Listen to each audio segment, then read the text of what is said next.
Good afternoon, everyone, and welcome to this webinar on Canada Council's new funding model. I'm Caroline Lucier, Director of the Dance Section. And I'm Guylaine Normandin, Director of the Theatre Section. So a few words about how we will proceed. Anyone attending this webinar may at any time send us a question by writing in the Q&A box in the top right corner of your screen.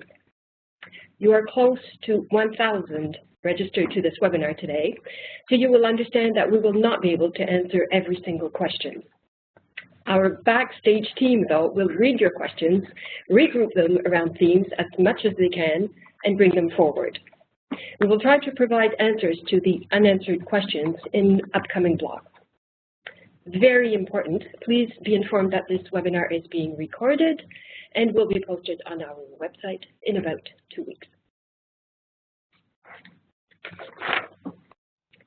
Today's session has three main parts. The first one is an overview of the key characteristics of the new funding model.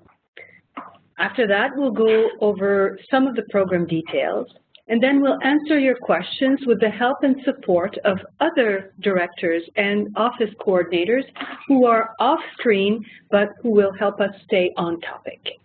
So for your information, we have in the room with us today Aimé Dontigny, Director of the Music Section, Sylvie Gilbert, Director of the Visual Arts Section, Youssef Eljai, Director of the Media Arts Section, Arash Motashami Mali, Director of the Writing and Publishing Section, Claude Schreier, Coordinator of the Inter-Arts Section, Stephen Loft, Coordinator of the Aboriginal Arts Section.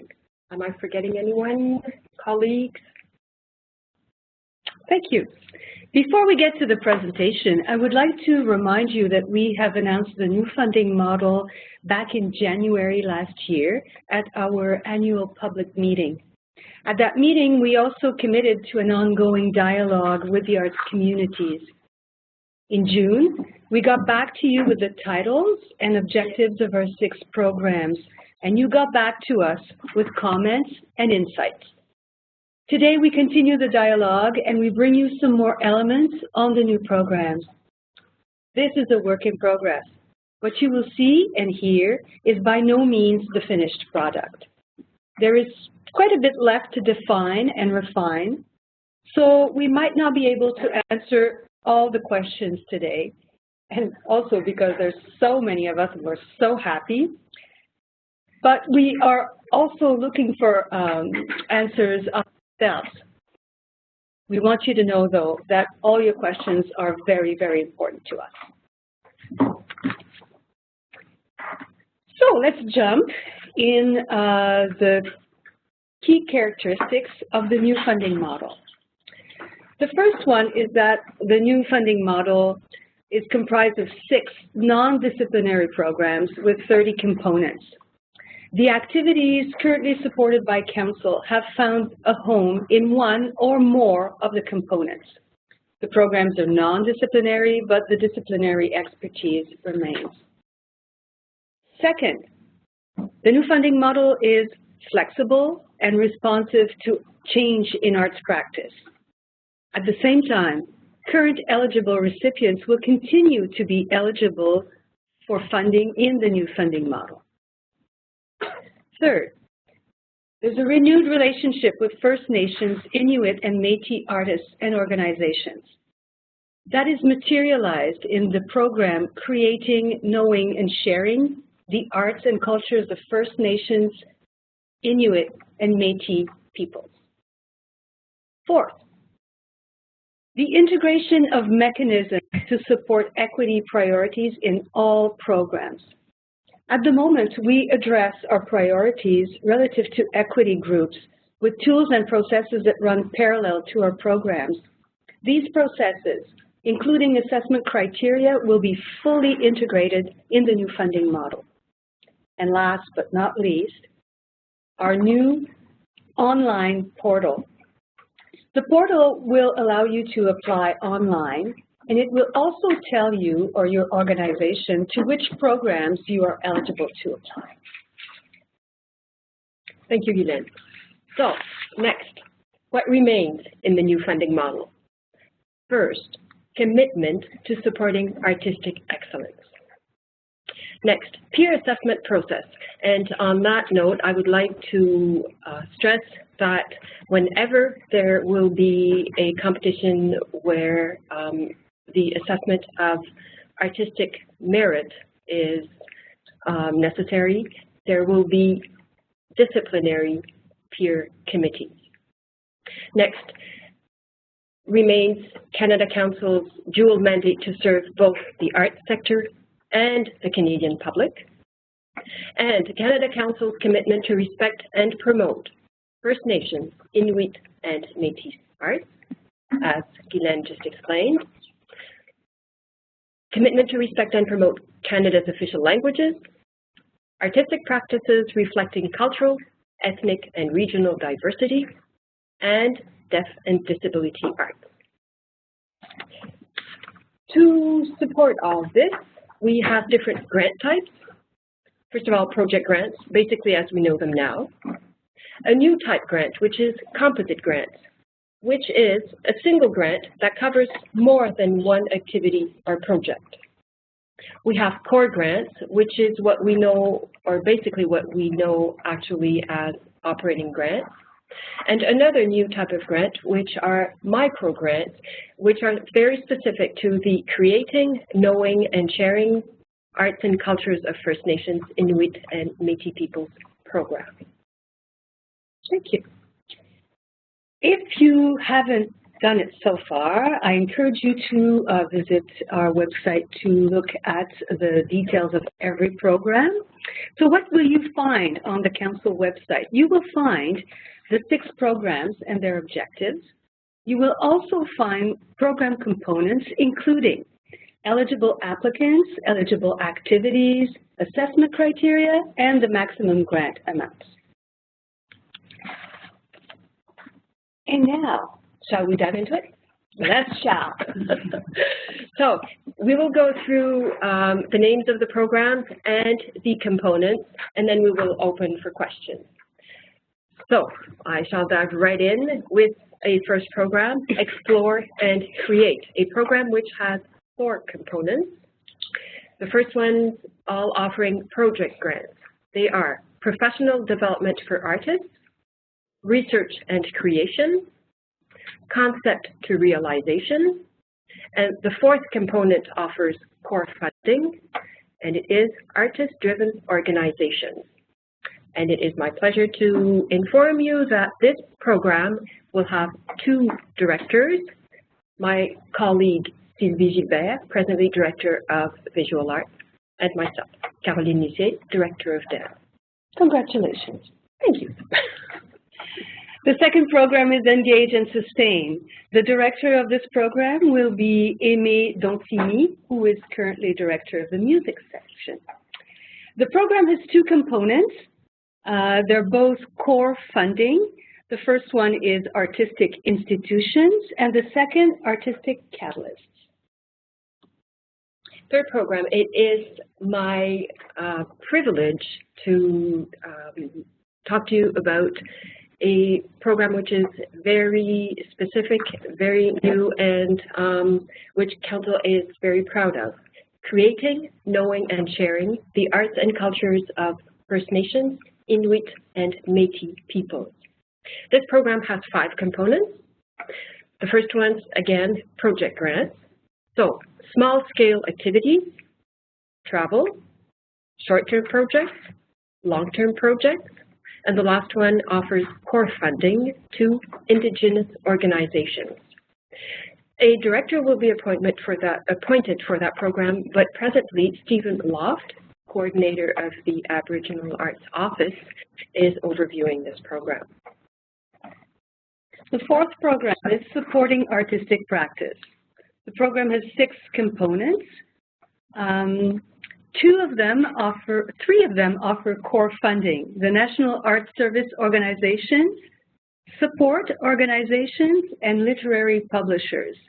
The other components offer project funding, sector innovation and development, literary publishing projects, and professional development for arts professionals.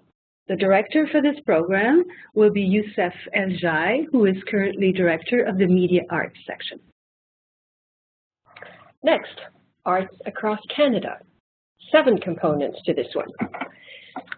The first one is core funding, which will be offered to arts festivals and presenters. All the six following components all offer project funding. They are public outreach, foreign artist tours, circulation and touring, translation, representation and promotion, and travel. And the director of this program will be Arash Motashami Mali, presently Director of Writing and Publishing. And finally, the Arts Abroad program has 6 components. They're all project funding. They are travel, representation and promotion, residencies, translation, circulation and touring, and co-productions. And I'm very happy to tell you that I will be director of that program.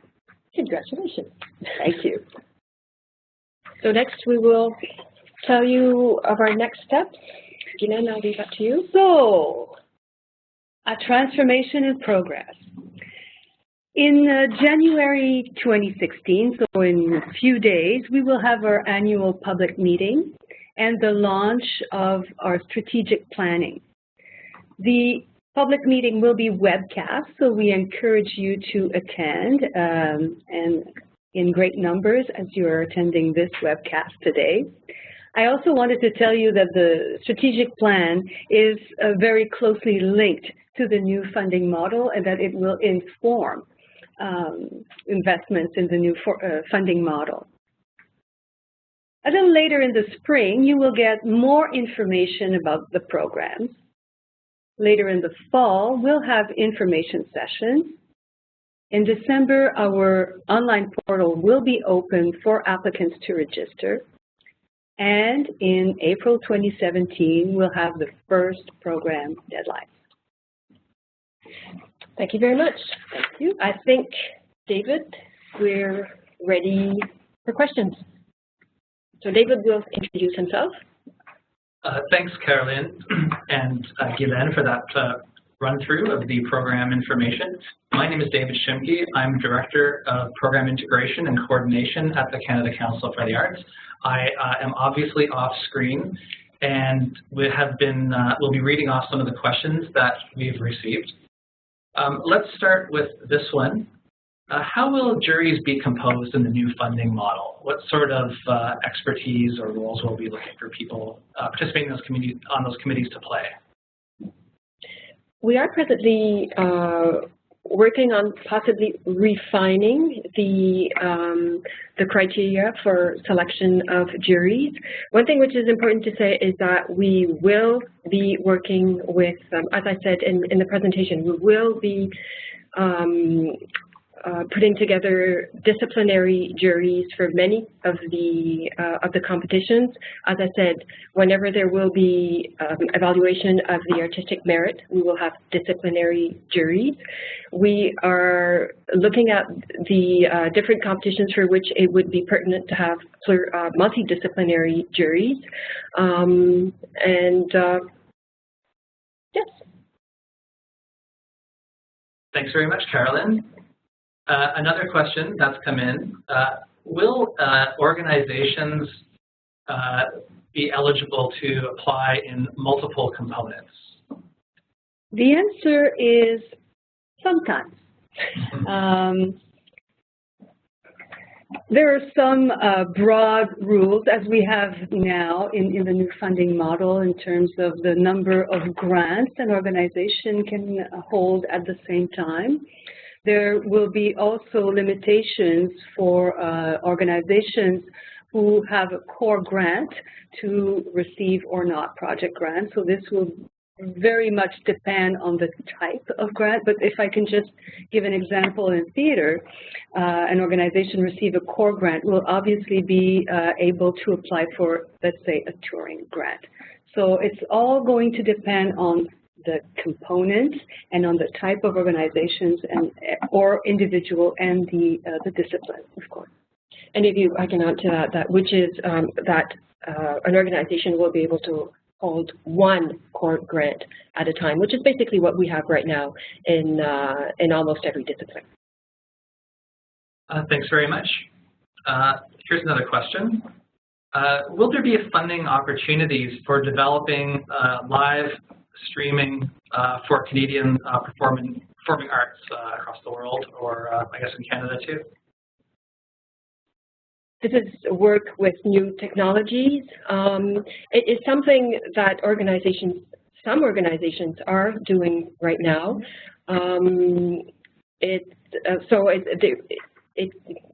Live streaming can be funded throughout the activities of a company. There is no specific component for such projects, but organizations can certainly include it in their various projects. It's a new way of disseminating art forms, so it's certainly something that we would be welcoming. Thanks very much. Here's one question I'm sure is burning in the minds of many of our participants today. Will organizations in core grants still be obliged to use CADAC? Yes. For various reasons. One of them is that CADAC is a partnership. It's not just clients from council. So it's something that allows for a more streamlined reporting. And one thing we would like to do is to use the gold mine of data in CADAC in a way that we can better understand the impact of our programs on the communities, and also that you can better see what the situation is in your various milieu and various types of organizations. So really, it's something that's important, and yes, we'll continue to use it. And information that we want to share with the milieu. We do studies on impact on the evolution of the art forms or whatnot. This is information that we want to bring back to the community, and so that we can all make use of this information. Thank you very much. This next question, I'll sort of paraphrase it a bit to roll it up to a bit of a higher level that applies to maybe more listeners to this podcast. Sorry, not a podcast, this webinar. For applicants that are currently receiving support for different activities, will they find the same sort of support in the new funding model for those similar activities? As Guylaine said in her opening comments, when we designed the architecture of this new funding model, we looked at all the activities that Council is supporting right now, and we made a commitment that these activities would be supported in the new funding model. The new funding model was in no way a new structure to eliminate some of the activities that we are currently supporting. On the opposite. So our artists we want to actually open up to new ways of working. So the existing activities will find support in the new funding model, and we are very much hoping that we will be able to support the new ways of working that are coming up, and that we are seeing and not supporting right now. So it should, hopefully, this new flexibility will bring us to support a wider variety of activities. And if I may add, all organizations currently holding core grants, or what we used to call and sometimes still call operating grants, are coming in the new funding model with their current support. Thank you very much. That's a very good segue actually to the next question, which is really around how applicants that are currently receiving operating grants will transition to the new model in terms of, you talk a little bit about the way the deadlines will work and perhaps how their funding will be treated. Well, I've mentioned their funding will follow them in the migration from the current model to the new funding model. In terms of program deadlines, it's something that we will announce a little later, but what we are doing is looking at all the deadlines for all the core funding recipients and all recipients in every program right now, and making sure that every grant holder finds a way in the new funding model without interruption as smoothly as possible. So these details will be announced way in advance so people have an opportunity to prepare for their next grant and look at the guidelines and be ready for the move. Thanks. That is yet again a great segue to our next question. I'm reading your mind. Which actually has something nice for us to hear. It is great that the Council is ensuring that existing grant recipients are able to retain their funding. But what new opportunities will be created for emerging artists and people who are working in emerging art forms?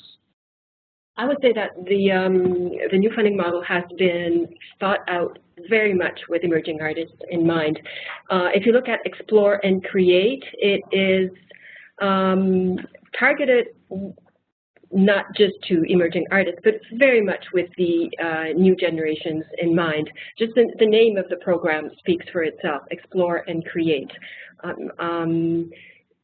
So this is, we would think, very much a program where the emerging artists will be able to access support. Then again, young artists touring may apply to arts across Canada, to arts abroad. One thing also very particular to the creating, knowing, and sharing the arts and cultures of First Nations, Inuit, and Métis peoples has the small-scale activities component, which is targeted to them. Stephen, maybe you want to say a few words about that component, which is so specific to your program? Thank you, Carolyn. Yes, I would. Because it's new to Council, we're very excited about it. The small-scale activities program will be one that's set up to allow artists to access smaller amounts of money very easily. The application process will be very simple. The results will be quite quick. We're putting some strong resources behind this. And the idea behind it is to give artists what they need to make their work. That could be materials, it could be tools, whatever they determine they need to get to the next level in their artistic development. And so it's a very flexible, very open program.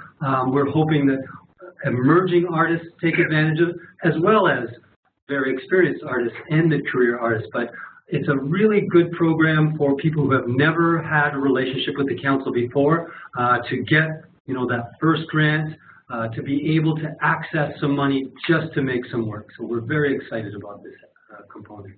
Thank you very much, Stephen. And Stephen has been at the heart of the concept of this program. So thank you for stepping in. Thanks very much to all of you. This is a question that we've had put to Council before, and it's a good opportunity to talk about it again. The differences between the components in Engage and Sustain, particularly artistic institutions and artistic catalysts, and how they are different from one another, and indeed how they're also different from the organizations we're referring to in Explore and Create, artist-driven organizations. Could you speak a little bit about that? Certainly, and I will refer to the text and not try to invent an answer. So I will go directly to the description that you may find on the website.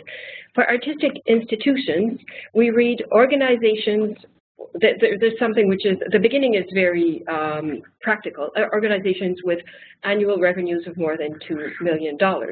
But we'll read the second part, which gives the more qualitative answer. So organizations that focus on artistic leadership and civic responsibility. This is very new language to Council. And the artistic catalysts are organizations that have an ongoing contribution to artistic practice and strengthen the cultural life of communities. If you are used to our programs, you will see that these nuances are new to our programs and very specific to these organizations, which we think have a very important role to play, not only in the arts, but also in society. And if I go back to the Explore and Create program, to the arts-driven organizations, we think in that component, we will be supporting, as the title says, artist-driven organizations. If I think of the dance media, which is the one I know best, of course, we think of choreographer-led organizations. But if we think in terms of visual arts, for example, we will see many artist-run centers supported in that component. So that gives you a sense in different art fields how we see things. I hope this provides an answer to your question. Thank you very much, Caroline. The next question is around different kinds of non-incorporated organizations, groups, collectives, ad hoc groups, collaborations. What is their access or treatment going to be in our new funding model? Well, already we do support ad hoc groups and ensembles, non-incorporated organizations. In the new funding model, we've tried to open even more. So I would say that for those organizations, there's a bit more opportunities, especially in the Explore and Create program, to access funding, because as everybody is able to see, there has been an explosion of organizations in the past, I don't know, 30, 40 years, and this is a model that can work, that has worked, that will continue to work, but it is not the only model, and it's not a model that everybody wants to live with, and we wanted this new funding model to be as open and flexible as possible. If I may add, if you look at, for example, the in Explore and Create, as Guylaine was mentioning, in the concept to realization component, artists will have access to the composite grant, which is the new type of grant I was mentioning earlier. And that's very new, and that's also to help artists who have many activities going on, for them to not have to go into the organizational model to be able to get support for the many activities that they have going on at once, because we know this is the case in the milieu. And still, the organizations will also have access to the composite grants. So many different ways to access support. Thank you very much.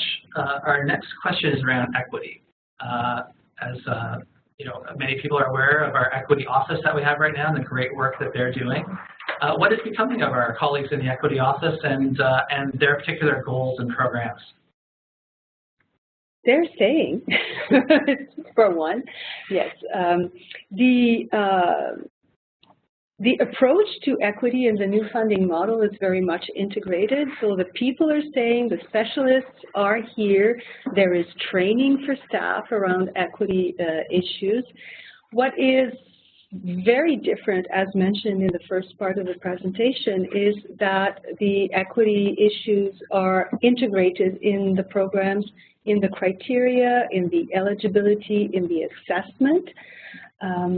So the equity issues are very much at the heart of this model and not forgotten at all. And also our colleagues from the Equity Office are staying with us at Council, as Guylaine was mentioning, and we will all be benefiting from their expertise.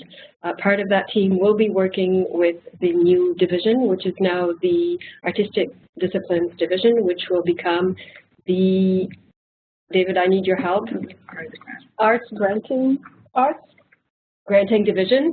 Yes. So we, some of that team will be coming with us in our division. And so yes, very important to know that we will be, the expertise of that team is maintained and will actually be shared. And we will be, if anything, working closer. Yeah, and equity is not only an issue for the Equity Office, but it should be on everybody's mind. Indeed. Okay, thank you very much. And I'm sorry I was a little slower on the uptake there, but I'm so busy scanning the interesting questions that are coming in.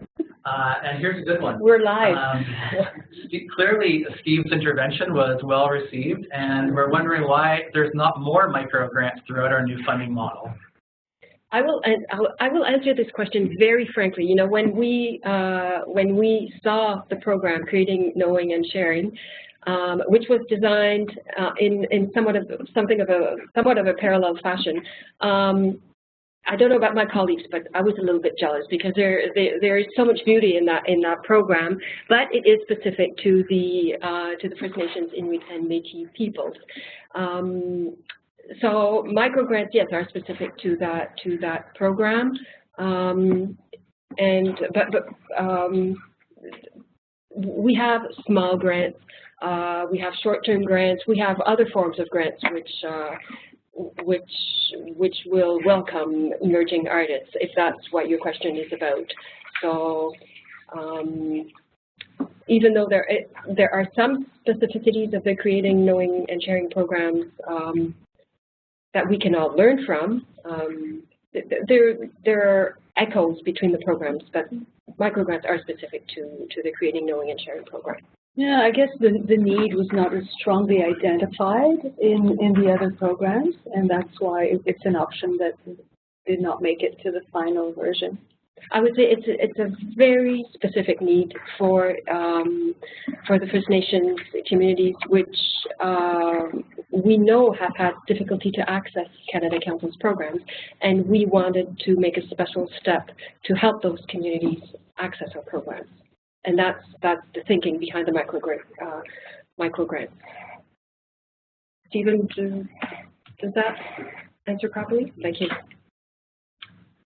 Thank you very much. I'll just interject for a moment by saying we're aware that a number of participants had difficulty joining the webinar earlier on, and many are joining us partway through.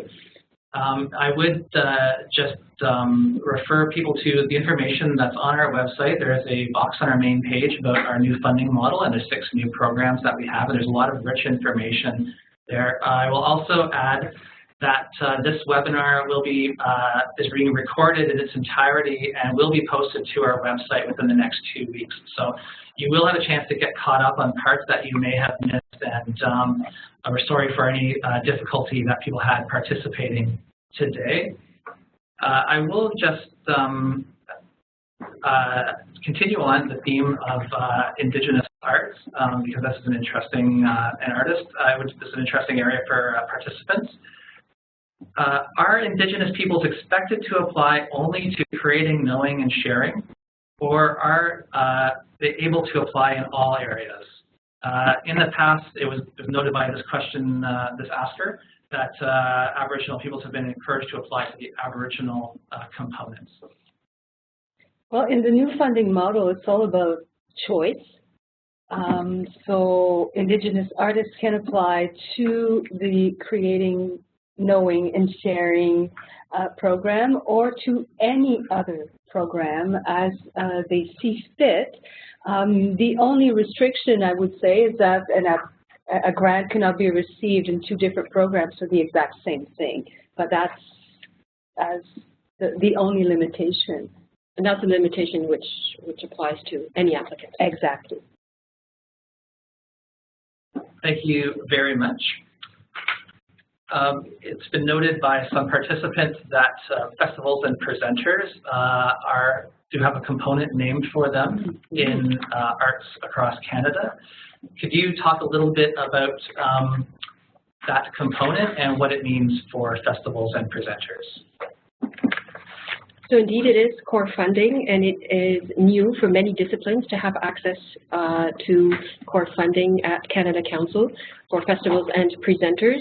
I will say right from the get-go that the support from Canada Councils to these organizations will be complementary to the support received from Heritage Canada.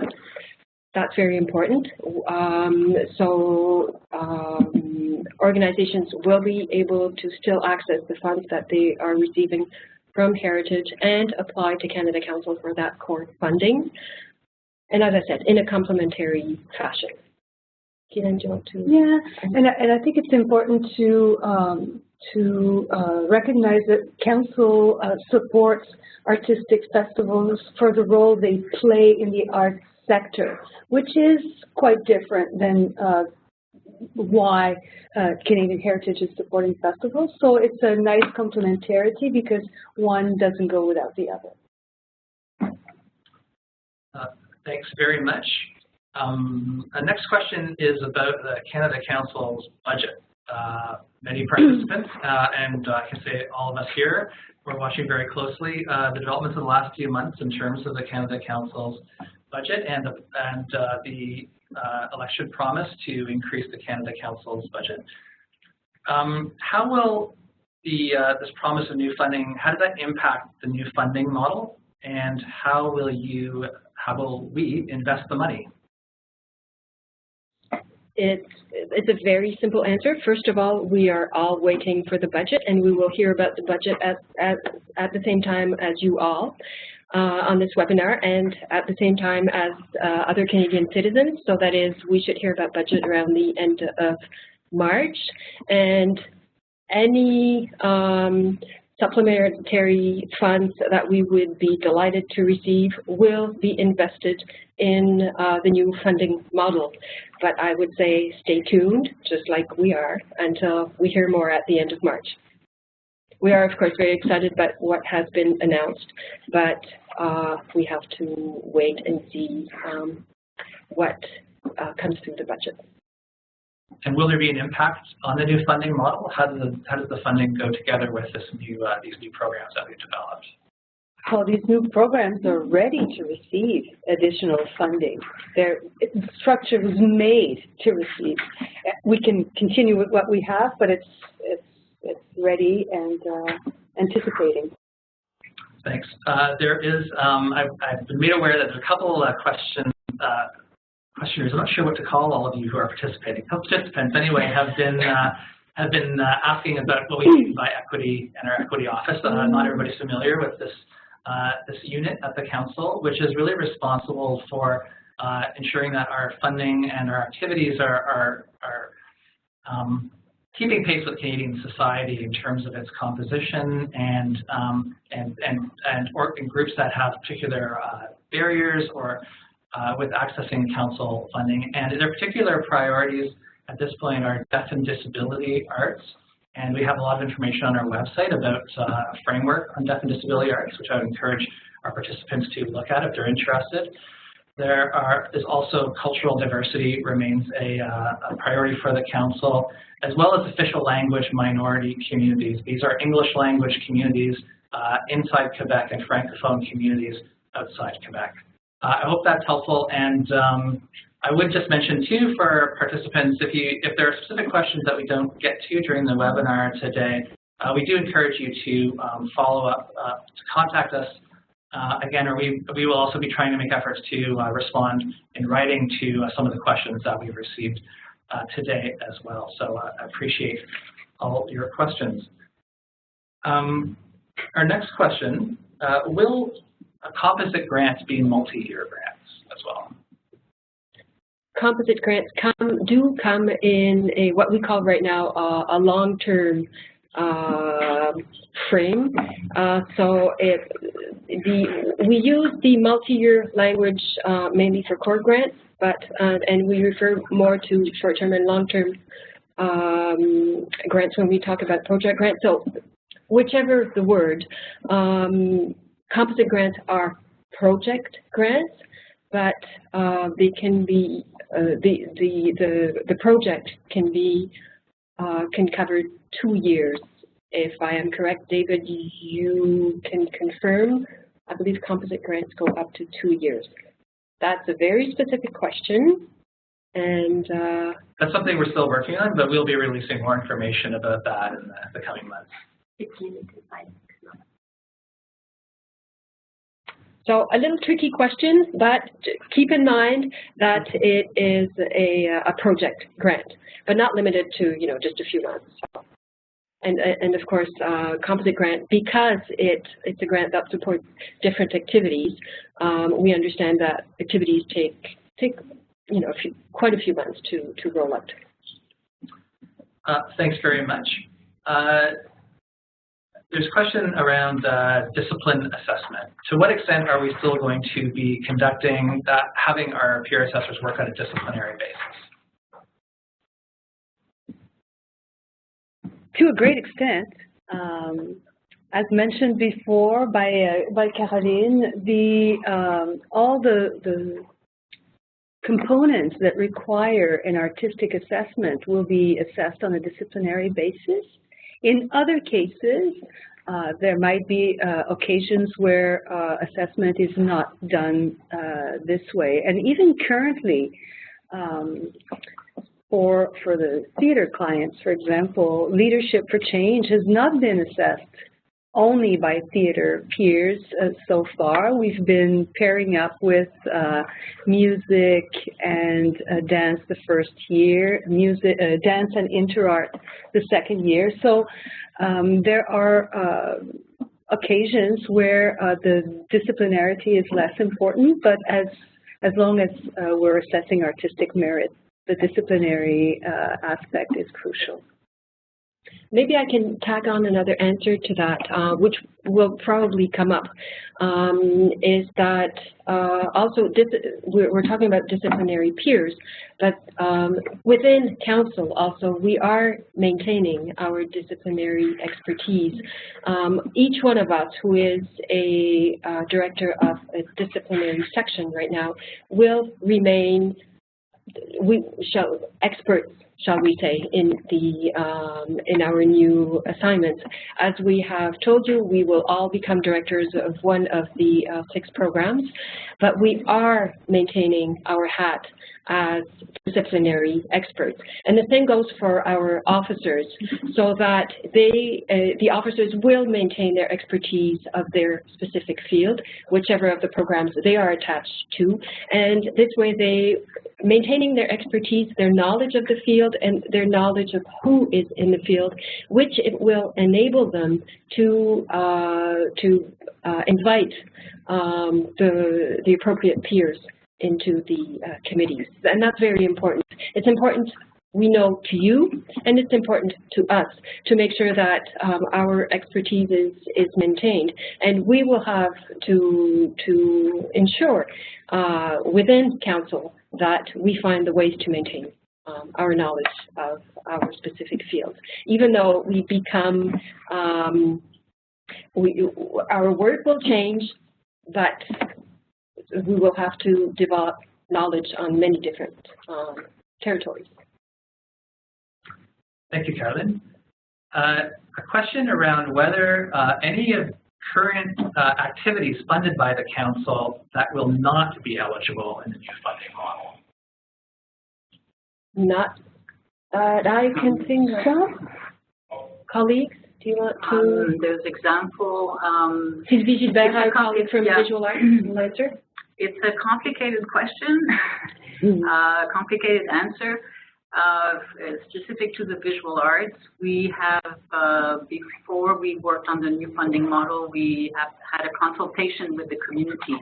And based on the outcome of this consultation, we made the decision of moving some of the acquisition money that we had for museum and gallery to the touring and co-production on the international scene. So we did shift some of our current budget to be able to give access to a different new activity, or not different, but new activity that we did not fund in the past.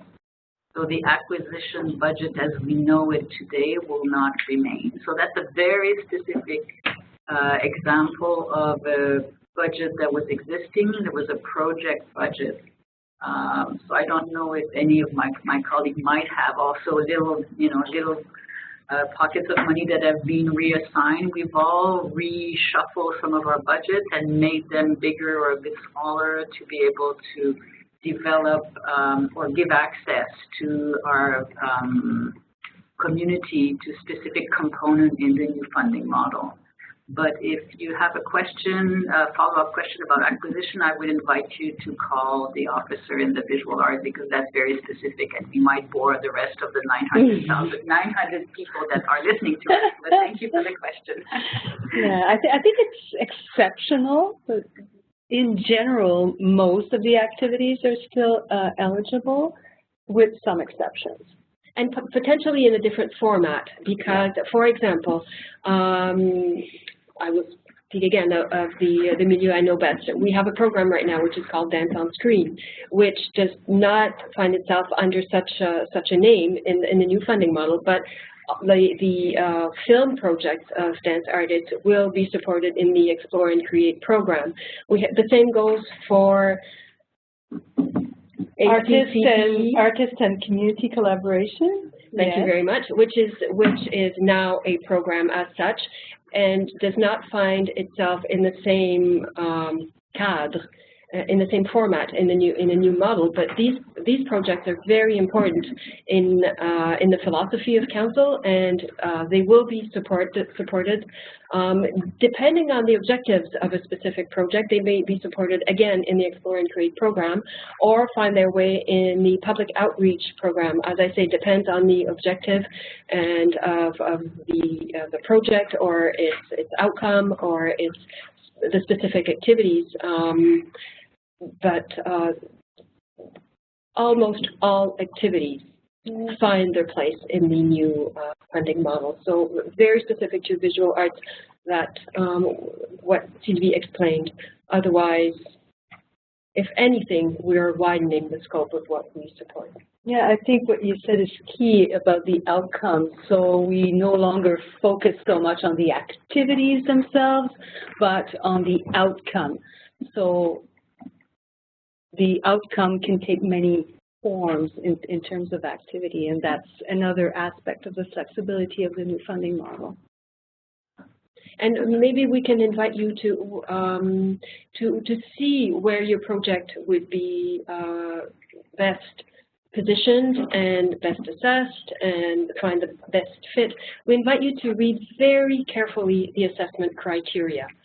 We have brought them up very early in the process because we thought it was very important for you to understand the new funding model, and to think of how to position your projects or your activities or your organization in the new funding model. So read the assessment criteria quite carefully, because the nuances are sometimes very important between the two models, the actual model and the new funding model. Thanks very much. A question, we've talked a little bit about how our existing section directors will transition to the new funding model. What about program officers, and what will the relationship be between applicants and program officers in the new model? And I think maybe one of the aspects of that question is around whether there will continue to be a single program officer for an applicant that they get to know and work with closely. Well, the program officers, they're all staying to begin. Yes, we have reshaped our teams, of course, because we will be working quite differently, as you may understand. Officers are everyone at council or everyone in the division is staying, and you will find all the officers you know in 2017, unless they go on retirement, of course, or leave council for personal reasons. But every officer has been assigned a new position in the new funding model.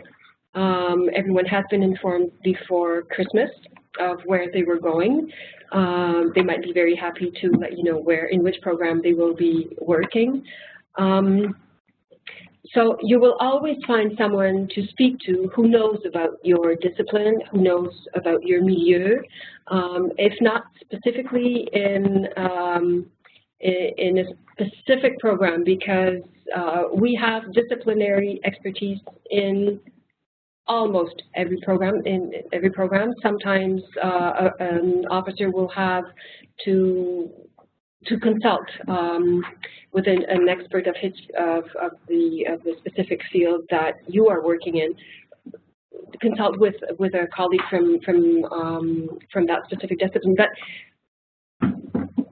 expertise remain, officers all remain in a different role, absolutely. But as I said, also keeping their hat as disciplinary experts.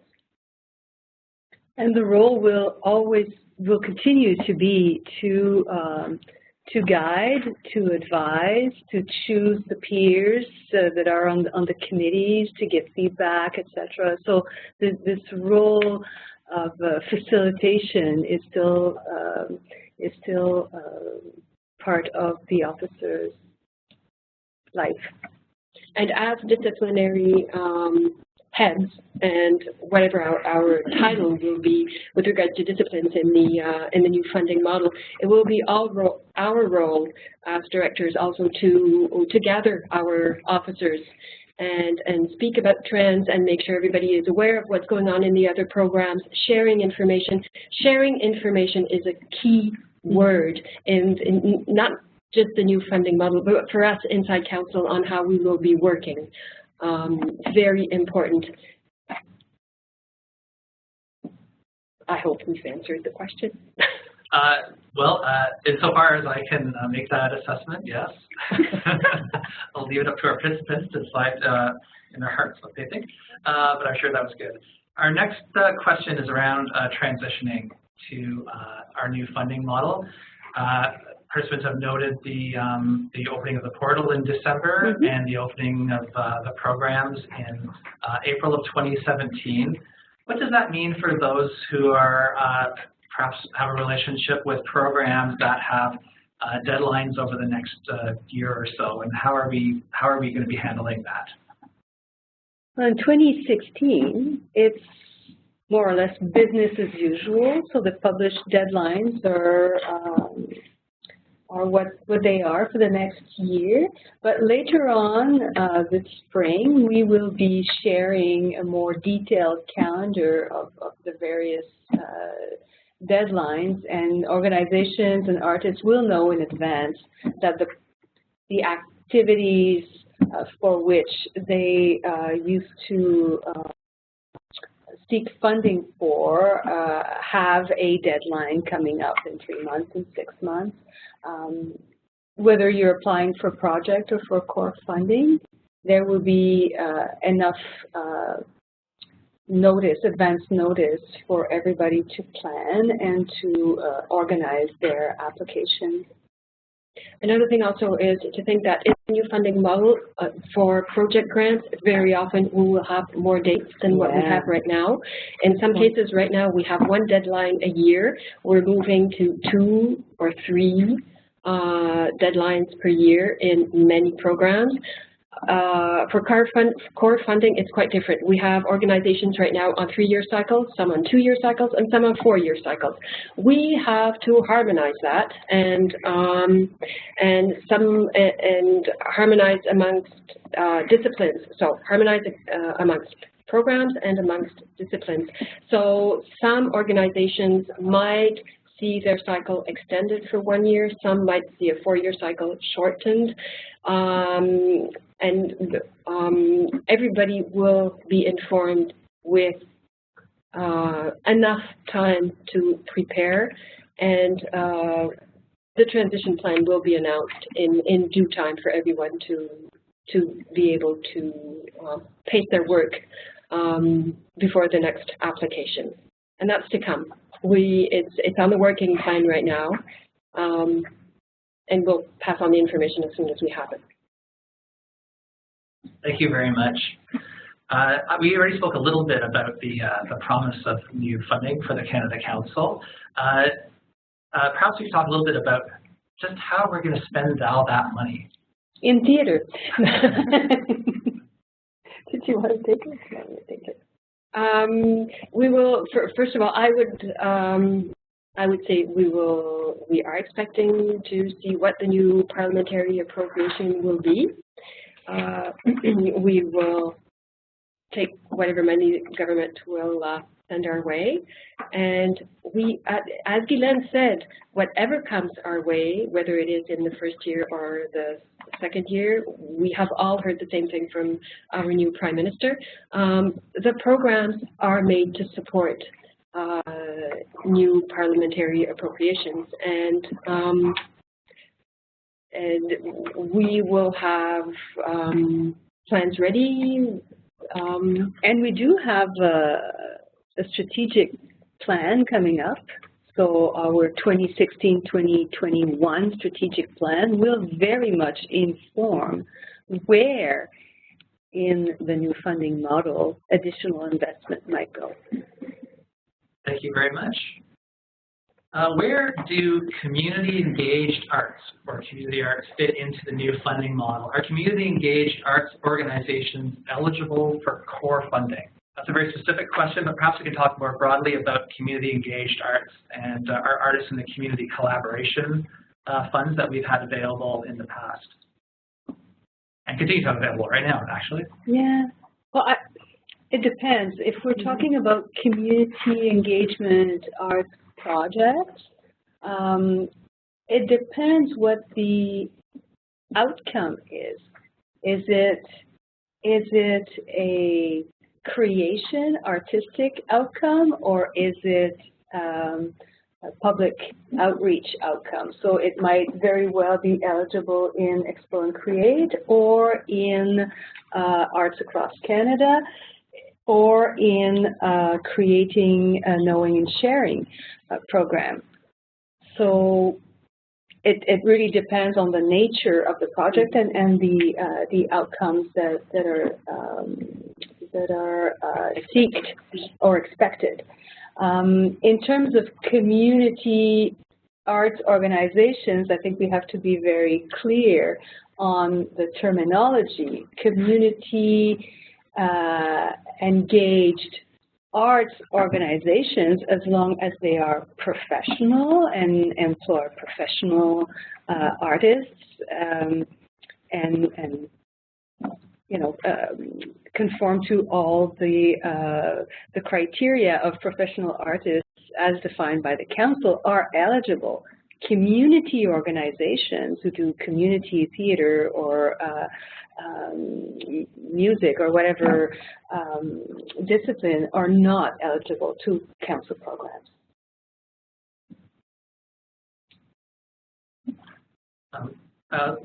Claude Trier, who works a lot on our artists in the community collaboration fund programs, is also going to add just a few words. Sure. Hi, everyone. So organizations that have a core grant in the InterArts office that do social engaged or artist and community collaboration projects will continue to be eligible. Their operating grant will be folded into the new funding model. But it's a good question, because one of the advantages of this new funding model is that it's much more flexible and responsive to a wide range of artistic practice, including artist and community collaboration work. And I feel confident going forward that they will continue to be funded, and in fact the whole field will expand across the DICS program. Thank you, Claude. Yes, please. Thanks very much. A good question. Going back to the very beginnings of our initiative on the new funding model, why are we redoing our suite of programs? Why are we developing a new funding model in the first place? Wow. To remain relevant, basically, because in order to follow or to continue to support in a meaningful way, what we have been doing was to create a new program here, a new program there, and we have multiplied the programs to a number that is hard to manage at this time, and creating a new program every time something new happens, at the rate something new happens these days, is no longer viable. So this simplification allows council to be more responsive, to be able to move faster, we hope, to be able to not oblige the artistic communities to fit in one of a very small box, but to have boxes that are big enough so everybody can find their place. I don't know if anybody wants to add anything to that. I would say the keywords were, right from the get-go, simplification, flexibility, relevance. I think with those words, those three words are at the philosophy of this new architecture. Also, another thing was, and I must say Simon Brault was visionary in his thinking when he rethought the programs. For him, it was also to be able to give council the means to accept new monies and present a face to government and to society, which was more interesting in this sense than just having disciplinary programs. Here we have a set of programs that have very specific objectives, and that if there is a priority to act in a certain area or a certain on a certain territory, may it be outreach, may it be creation, again, to support First Nations, Inuit and Métis peoples, we have programs that are formatted for that. Thank you very much. Next question is around the different categories of artists that we have. Currently, we have a number of programs that have categories for emerging artists, mid-career artists, established artists. Are these categories going to be maintained?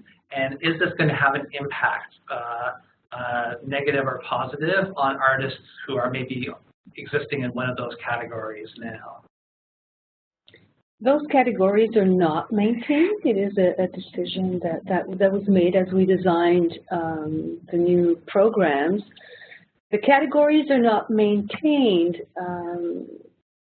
but we want to make sure that artists are supported at any stage of their career, that this model was in no way built to disadvantage anybody. It is made to be open, and in certain cases, the fact that we had categories might have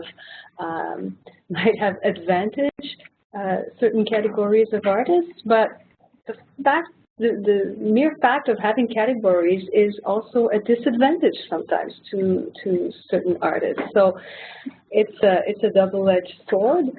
And the sword no longer exists. Now it's open and everybody has a chance. We will be looking at distribution of funding and making sure that nobody's left out in the cold, for sure, but without having these small boxes again.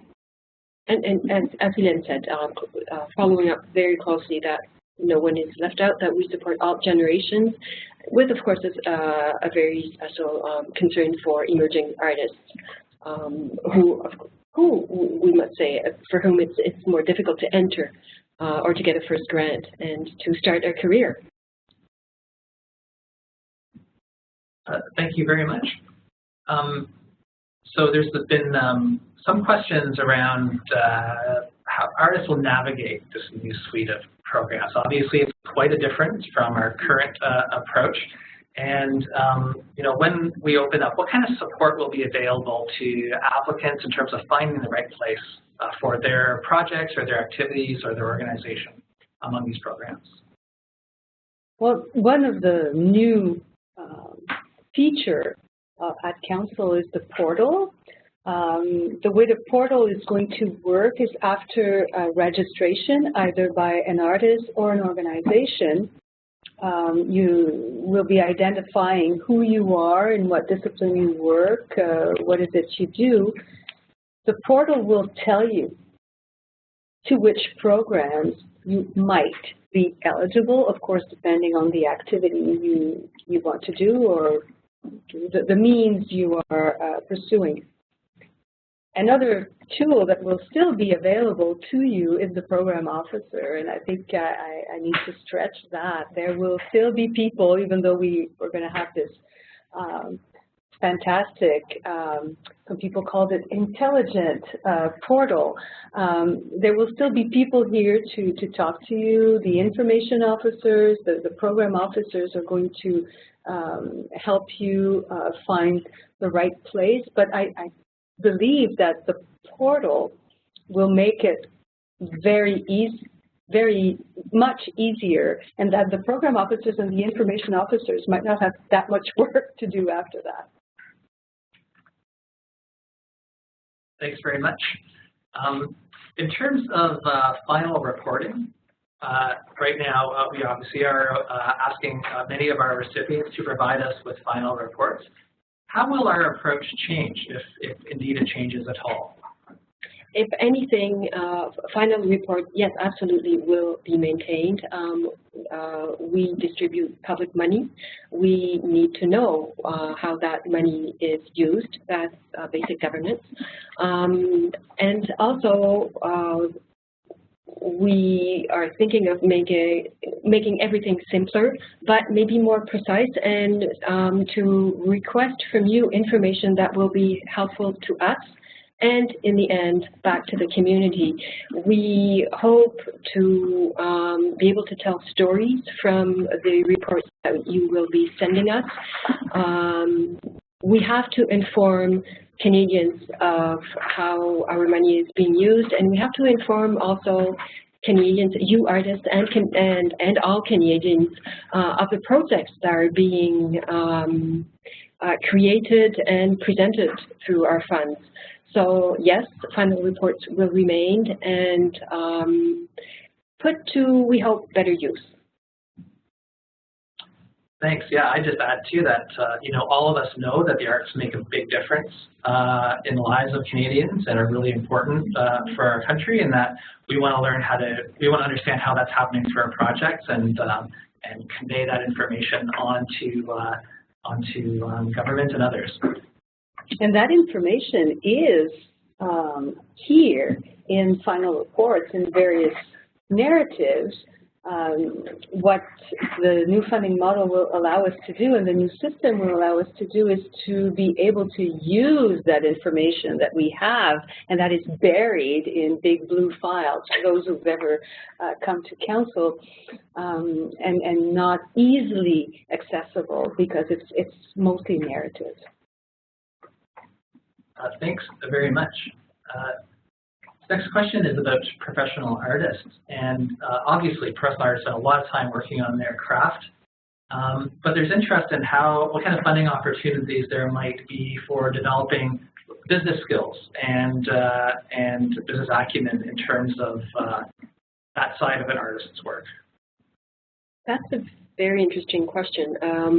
We have the component professional development for artists is indeed thought as artistic professional development, but it does not exclude the possibility of developing business skills. But it is in the program Explore and Create, and it is also true that we have professional development for administrators in the Supporting Artistic Practice program.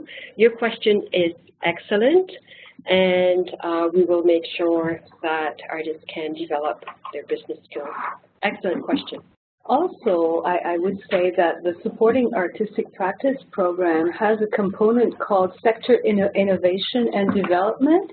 And in that component, we might see projects for groups, individual artists, organizations to think of different ways of working, to think about different business models, different production models, different creation models. So this is very much an experimentation zone for the artistic milieu to work differently. Steve, you want to add something? Thank you, Guylaine. I will just mention that one of the things that came out in our consultations with the Indigenous artistic community is a need for that, and also a needs assessment we did for Nunavut specifically. So within the Creating, Knowing, and Sharing program, administrative development is definitely an eligible activity for individuals or for organizations. So there's a definite defined need that we saw there. So those kind of programs of administrative development are eligible in that program. Thank you. Thank you very much. Another question, will applicants still be able to apply with paper-based applications? Yes, yes, they will. There's going to be of course, the opportunity to make every application online, but alternatively, the paper application will still be accepted.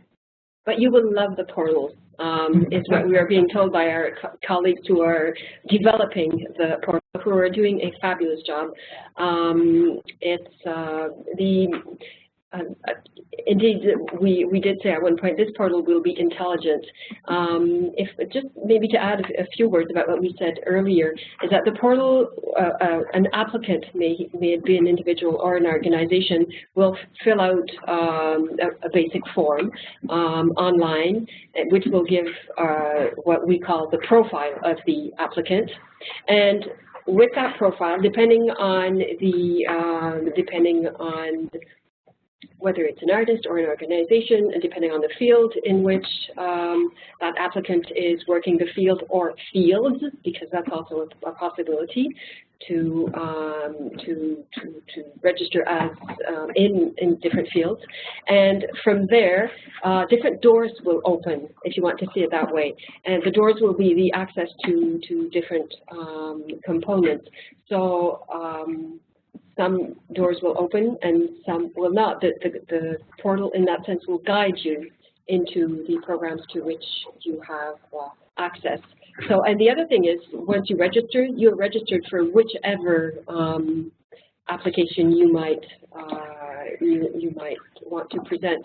So there will be so many new features that you will love, are we told. But again, for people with any other needs, or people who might not have access to the portal, or whatever circumstance, yes, we will of course accept paper applications. Thanks. And in response to a question we received as well, our portal will be able to handle interim and final reporting as well as support material. Absolutely. It will be intelligent. Thank you very much.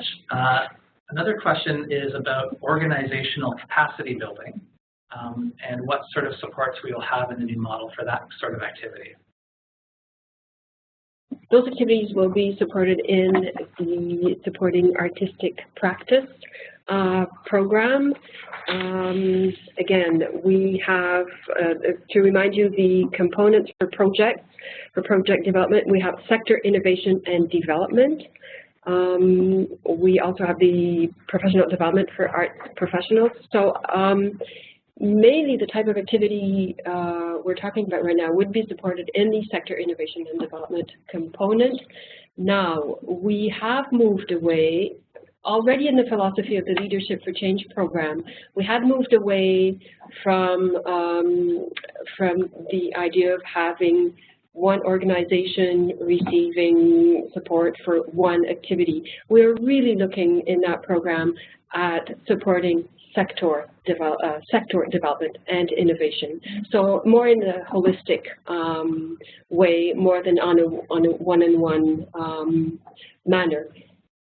Because there is a need, and we want the money to go further, and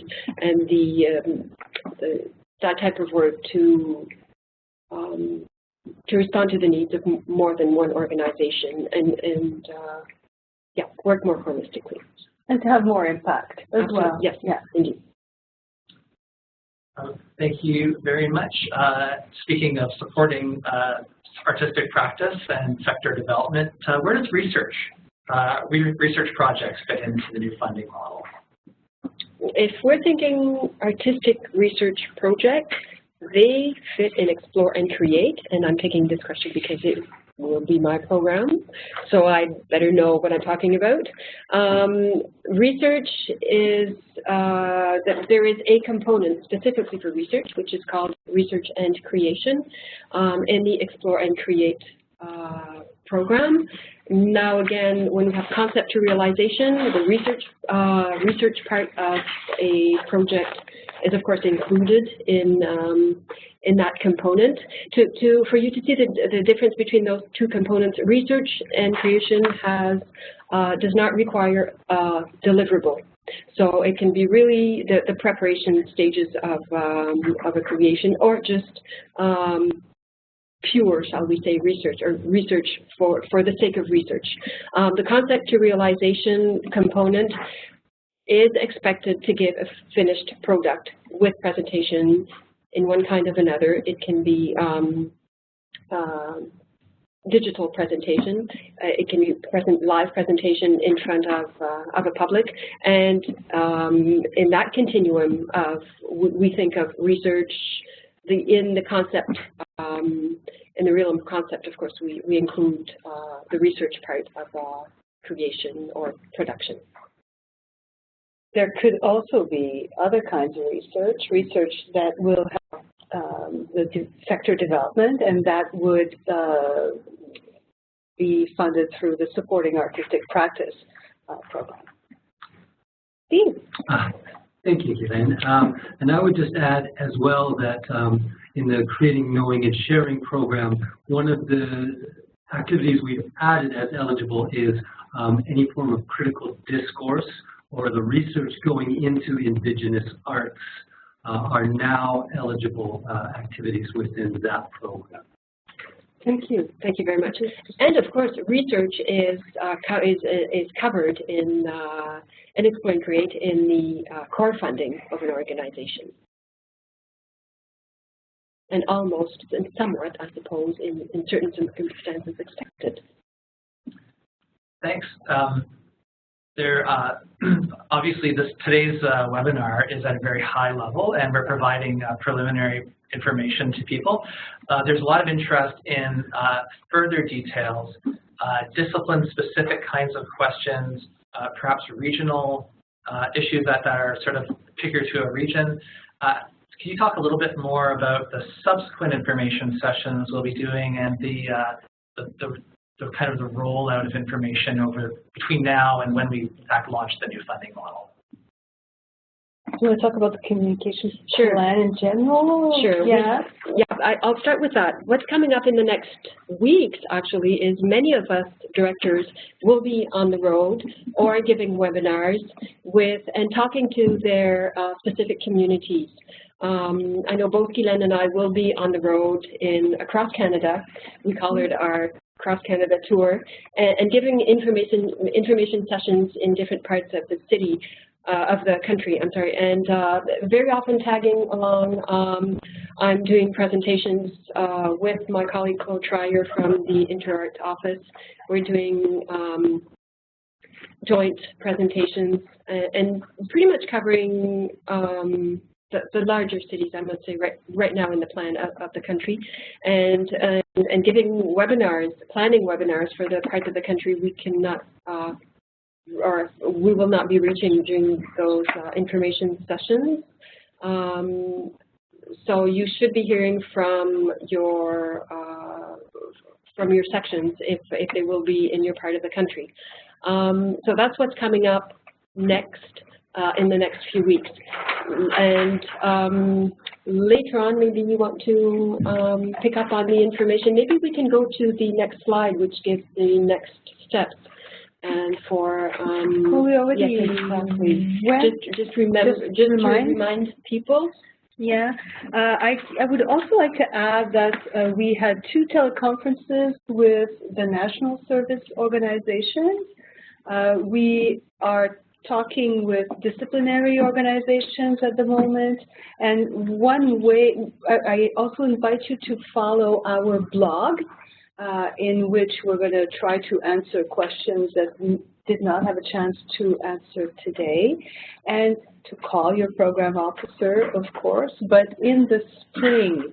So I wouldn't go so far as give you an exact date, but in the spring we'll be able to release more details of the program. But in the meantime, there's an information number that you will see shortly. There is a Twitter account. You can reach us by email, and you can, of course, call your officer. Thanks very much. I am amazed to see that we are running out of time now, and we have arrived at what I think will be our last question. And I know some of our participants have been waiting patiently to hear us talk about Arts Abroad, and also what the future of our audience and market development office will be. So can you just speak a little bit about what Arts Abroad specifically will be doing and how that will interrelate with some of the activities that AMDO has traditionally led? Well, although the Audience and Market Development Office will no longer exist in the new funding model, the people are still existing, and the activities that are currently supported through AMDO will continue to be supported. They will be supported in different programs. They will be supported in supporting artistic practice. They will be supported in Arts Across Canada and in Arts Abroad. So in terms of particularly Arts Abroad, the travel, representation, and promotion are the main activities that will continue to be supported. So for organizations to attend markets, etc., for individuals to travel, for agents to travel, it'll be more or less business as usual, except to a different program with more deadlines, with more flexibility. Thank you very much. Thank you to Guylaine and Caroline for this. We are already receiving a few nice comments back on the webinar today. I would also say thank you to all our participants for your terrific questions. I kind of feel really privileged to be able to see your feedback, and I want to assure you that this is simply an early stage of releasing information. You know, as our panelists noted, we're still refining our work on the new funding model. We're still getting ready to release more information, more details. Many of you had very specific questions about specific areas of activity that I can assure you that in good time before we launch the programs that we'll have a complete package of information for you. I also want to once again apologize to those who through technical issues were obliged to join us late. I hope you are able to catch up with the webinar content through our website later on. And again, don't hesitate to contact us. The information is here on screen, and we look forward to continuing the conversation with you. So maybe just a few last words. Thank you very much to Guylaine. Thank you, my co-presenter. Thank you to all our colleagues who are here in the room, directors, future directors of programs, actually and presently directors of disciplinary sections. It is really too bad that they're not with us on the screen, but there's many of us here in the room and we would not all have fitted. Thank you very much for our backstage team, also many colleagues here. We have the voice of David, with us, but many colleagues here backstage working with us. We're like a production crew here. Very privileged, Gillian and myself, to be the voices of council for today. But everybody is with us, and thank you very much for joining us today. And we will see you hopefully in your hometowns in the coming months. Maybe at council, but thank you very much for joining us today. In 2 weeks, this webcast has been recorded, and in 2 weeks, you'll be able to see it again and to share it on our website. Thank you. Bye, everyone.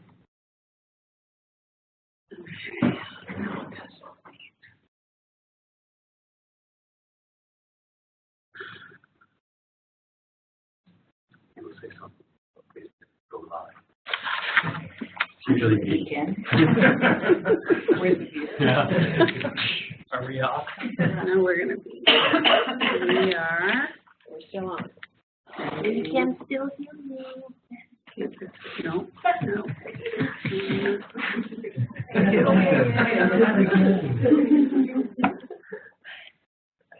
And it's over. All right. You can hear us. They can hear us.